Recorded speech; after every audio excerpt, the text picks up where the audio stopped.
अस्सलामुअलैकुम सामीन। 16 शाबानुल मुअज़्ज़म और 27 फरवरी है।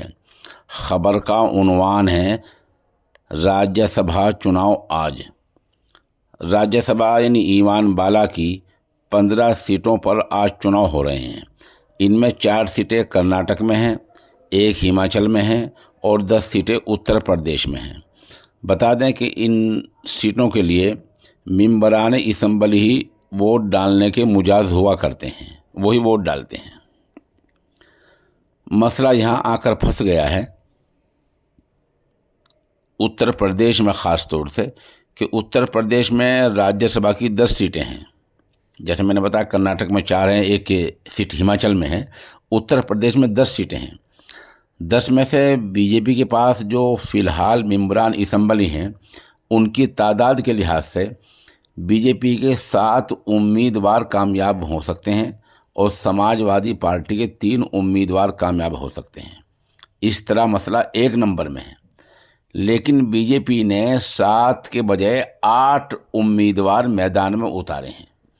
बीजेपी इस कोशिश में है कि समाजवादी पार्टी के 6-7 एमएलए क्रॉस वोटिंग कर दें तो उनका 8वां उम्मीदवार जीत जाएगा।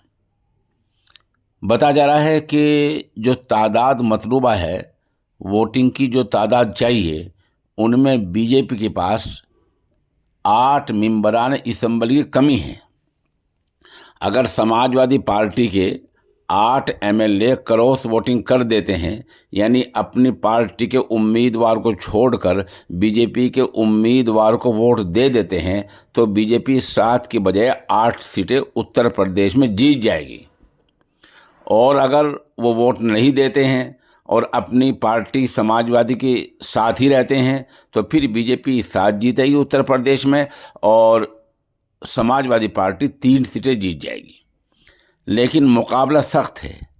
उधर बीजेपी ने अपने एमएलए के लिए, मेंबरान असम्बली के लिए व्हिप जारी कर दिया है, जिसका मतलब ये है कि वोटिंग देने के लिए हर एक को आना ज़रूरी है।